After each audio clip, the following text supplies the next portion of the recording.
The fact that something has to have a creation just leads to the next question of, well, then who created that entity and who created that entity? And the theological answer is, well, God is that which does not need to be created. Well, why can't the universe be that which does not need to be created? Okay, let's pause there. Michael, that's a very good point. Yeah. Very good point, Stephen. What I would say to that is that let's begin. The theory of evolution is now being challenged by a new theory that says the universe looks designed because it was designed. The concept is called intelligent design because it claims there was an intelligence behind creation.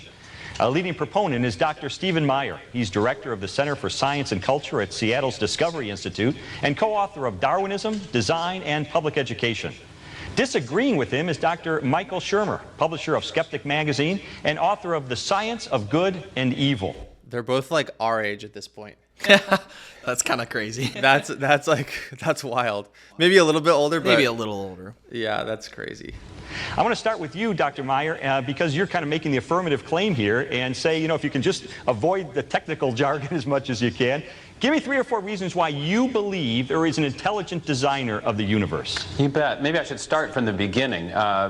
Cosmologists and physicists now tell us that the universe began from a finite time ago, from an infinitesimally small spatial volume, effectively a 0 point, in which there was neither matter, nor space, nor time, nor energy. And this points to a cause beyond the universe, for the cause of the universe itself, a cause that would transcend matter, space, time, and energy. Secondly, physicists are now talking about the fine-tuning of the universe. They tell us that the initial arrangement of matter, the laws and constants of physics, are all delicately balanced to allow for life to exist. For example, if the force of gravitational attraction were a little bit stronger or weaker, if the rate of the expansion of the universe were a little bigger or smaller, life would be impossible as we know it. One physicist, Sir Fred Hoyle, has said that it looks as if a super intellect has monkeyed with physics and chemistry to make life possible. And thirdly, and I think most importantly, in the realm of biology, people have over the last 50 years discovered an intricate realm of nanotechnology and information processing. There are little miniature circuits inside cells, so-called signal transduction circuits. There are little miniature machines. My colleague Michael Behe at the Discovery Institute has made one of these famous, a little rotary engine inside the cell wall that looks like something, for all the world, like something that Mazda designed. It has O-rings, it has bushings, it has a drive shaft, it has a little propeller that moves this little bacterium through liquid. This is high tech in low life. And I think finally and most importantly is the discovery that at the base of all life depends on information, that it depends on a 4-character digital code that is resident in the DNA molecule. And people who are trying to explain the origin of life through various types of evolutionary theory have been utterly flummoxed by the question of the origin of these genetic assembly instructions. Michael, you're the editor of Skeptic magazine. Let me just jump in there and just say, you know, number one, this is the greatest show of all time. I mean, The Faith Under Fire, Lee Strobel hosting, having interviews with skeptics and experts. I mean, what else could you ask for?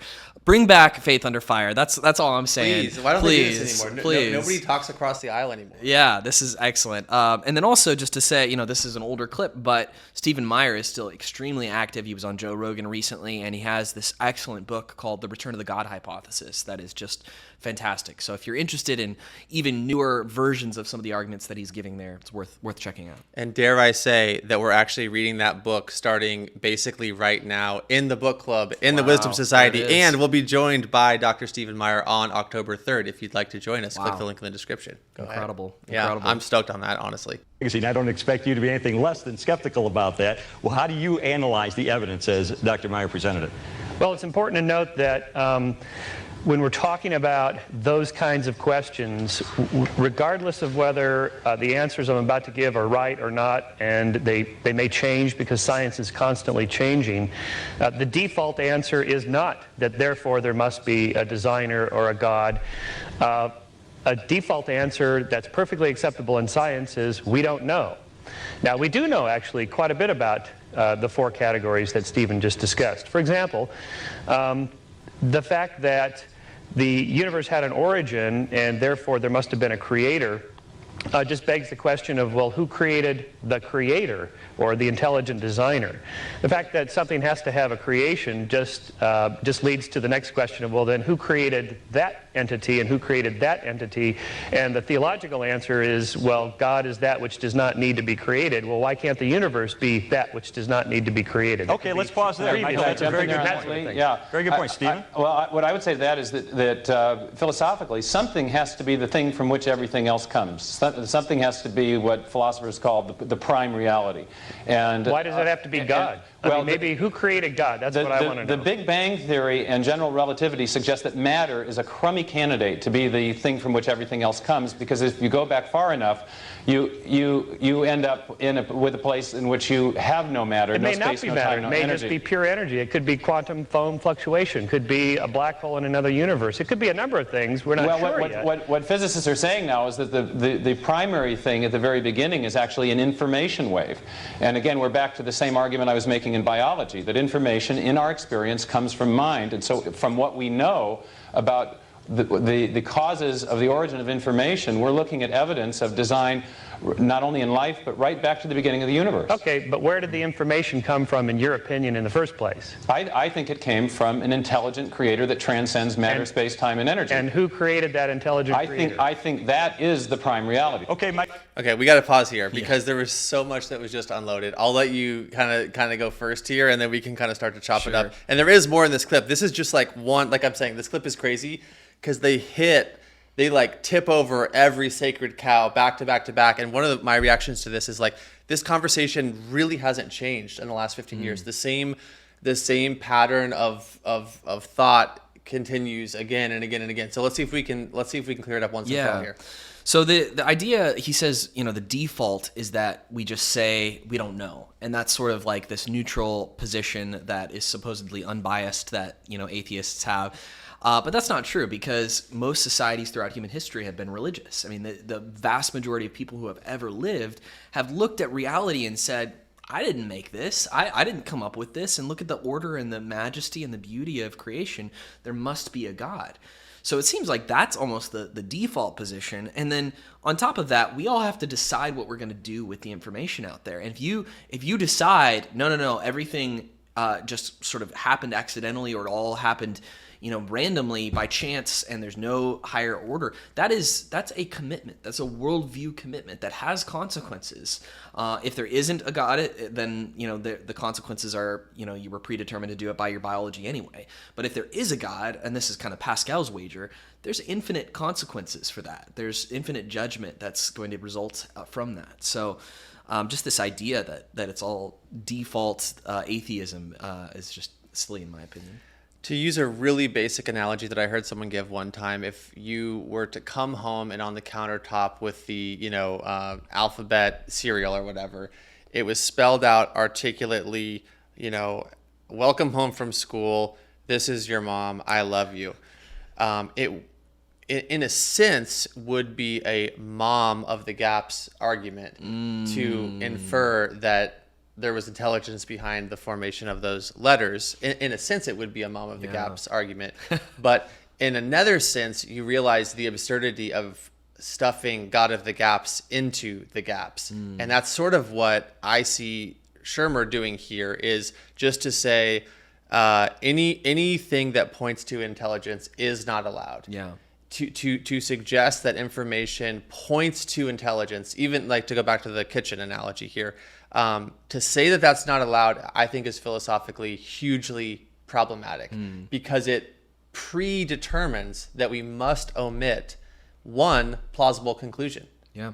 Yeah. And the most obvious plausible conclusion is that it's your mom. She wrote that note to you, Yes. And in the same way, I think the most plausible conclusion is there's this language in our DNA, there's this fine-tuning in this universe, and it seems very plausible that those sorts of things are created by a mind that transcends our created order. So, and the idea of, well, who created the creator, that's just a playground argument. I mean, that's just not even, that's a misunderstanding, a fundamental misunderstanding of the Kalam argument, which is whatever begins to exist must have a cause for its existence. Well, God doesn't begin to exist. That's what God is. He's the fundamental foundation of all reality. And in case someone says, well, that's special pleading, you're saying, hey, our God gets to not begin to exist. The point, in case anyone missed it, that Dr. Meyer is making here is that, as far as I understand it, basically, given that there is existence itself, given that there is anything, something must be eternal. Yeah. Or else you're faced with an infinite regression problem. Well, what caused that? What caused that? What caused that? Buck's got to stop somewhere. There has to be an unmoved mover of all the other train cars. How are the train cars moving? Let's go to the next train car. Let's go to the next train car. At some point, there has to be one unmoved mover that's not getting pushed by anything else, that's pushing everything else. One uncaused first cause. There must be some primary thing, given that anything at all exists. So then the question becomes, is it the creation or the creator, to stuff in a little bit of my bias, but is it God, or is it these, energy, raw energy, quantum fluctuations, math? Am I the only one that just feels like each of those things is inherently derivative?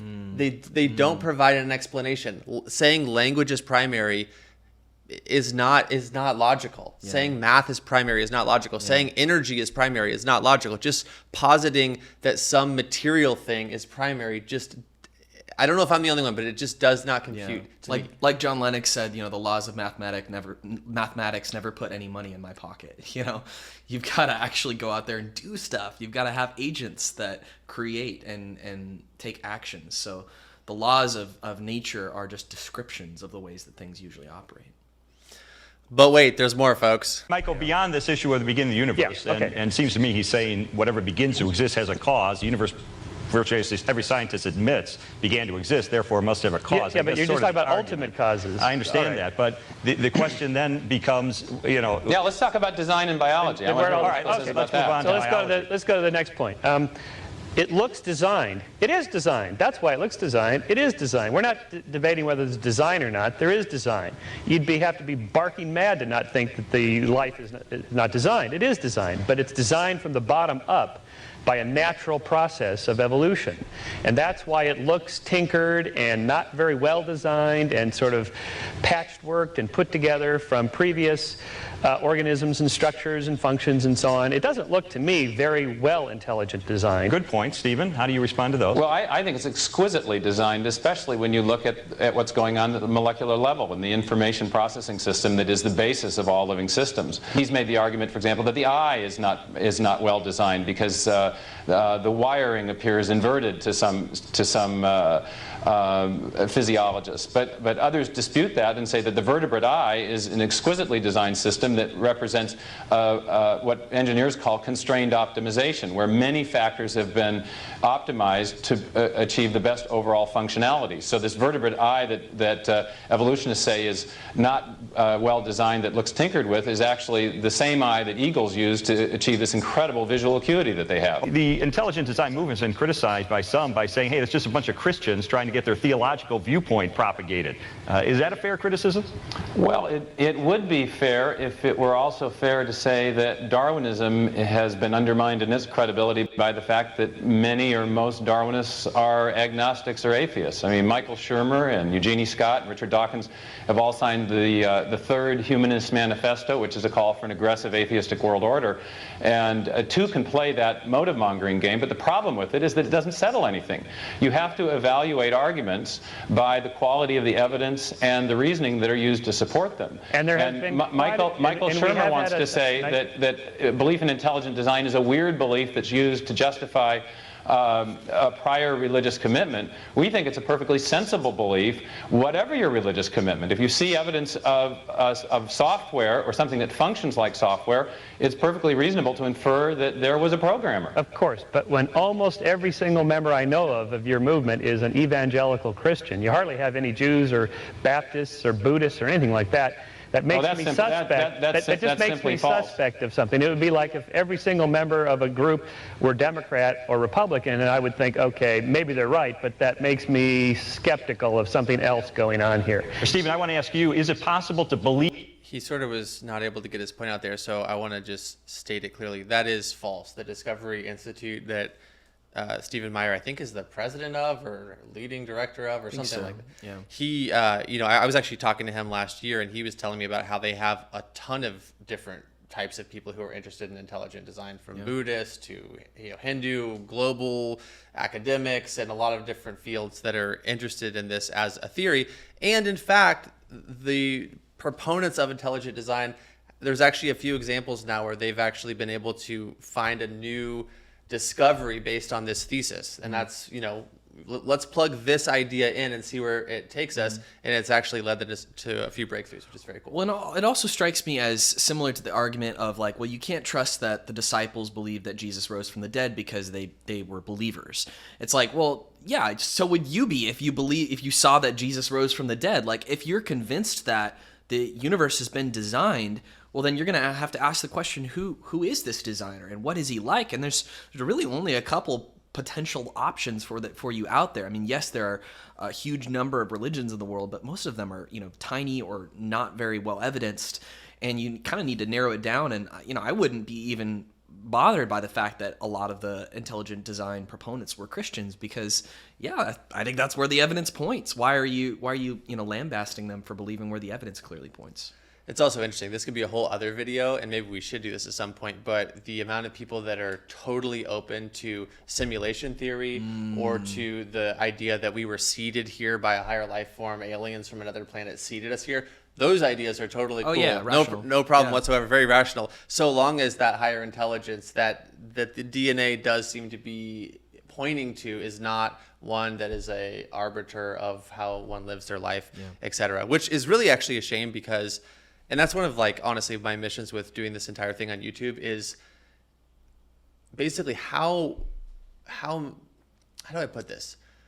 How much do you have to despise who you think the God of the Bible is in order to reject him basically at all cost? Yeah. And so I do feel like a huge part of at least my mission, because I've been there, is to say there's maybe a straw man or a caricature or even a bad person in church who has poorly represented the God of the universe. Yep. And so if you have that view that God is a moral monster, that God is an evil arbiter of law, then I totally get it why you would want to basically reject that premise at all costs.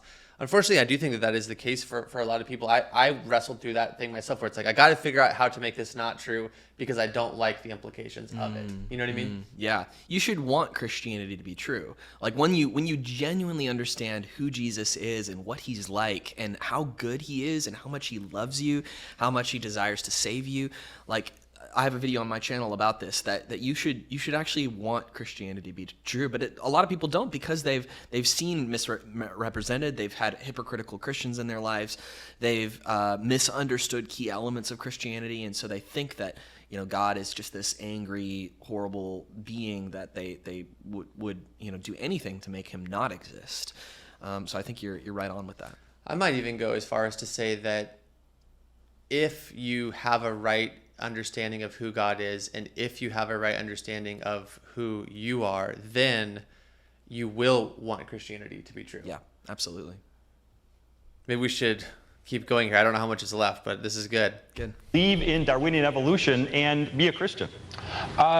It's certainly possible as a personal matter, but I think it's logically contradictory. The problem is, it really depends on what you mean by evolution. If by evolution you mean simply that things change, things change, and you can believe that and be a Christian, a theist, a Jew, anything you like, and be logically consistent. What Darwinism says, though, is things change as a result of a purely undirected natural process. I don't see why it couldn't be perfectly reasonable for a believer to think that it or God or whoever used the natural forces to create life as it is. That's how God works. What's wrong with that? Well, that's right. If he uses natural forces, directs them in some way, that's a form of design. That's not what Darwinism says. Darwinism says things look designed, but they're not really, because an undirected directed process produce the appearance of design. But I mean the actual... A designer can't direct an undirected process. Well, a designer could use natural selection. A designer could do anything he wants, particularly if it's directed process, isn't it? It's a directed process. Well, I mean, first of all, then why are you an atheist, Michael? And secondly, or an agnostic or whatever you are. And secondly, this is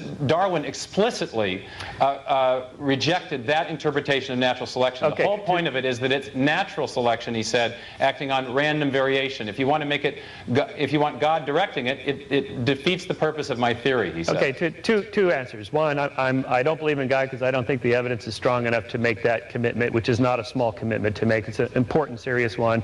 I was once a born-again Christian. I did that. It was serious. I don't think it's something you take lightly, and my evaluation of the evidence now is it's not enough. So, and two, I have a commitment to science, and the scientific method requires that we look for natural explanations for natural phenomena. There is no such thing as the supernatural or the paranormal. There's just the natural, the normal, and all the stuff we can't explain yet. And it's okay in science to just say, I don't know. We don't have answers to all these things. Well, we agree with that too. I mean, there's an awful lot of dogmatic Darwinism that would be much better served by exactly the attitude that you suggest. That, you know, okay, rather than saying we understand something we don't, it's good to say we don't know. Yeah. But our argument is based on what we know and on a kind of logical apparatus that's used routinely in science, which is to say, given the evidence, what's the best explanation given everything we know so far? And that's the grounds by which we infer design. So you're kind of marrying scientific naturalism and scientism together and essentially saying, you know, this is the only way that I can explain the world and this explains everything. And you're missing all of this, which, by the way, the foundations of science can't be explained naturalistically. You need to understand Albert Einstein said one of the most incomprehensible things about the universe is that it is comprehensible. Why can we understand? Why can our minds come to conclusions about rational thoughts, about propositions that fit and match reality, and we can rationally come to these conclusions? Well, only if we have these kind of truth-seeking minds that are able to make these conclusions. And you can't prove that naturalistically. So in other words, the idea that truth can only be arrived at using science is not arrived at using science. It's arrived at using reason. Right, absolutely. Yeah.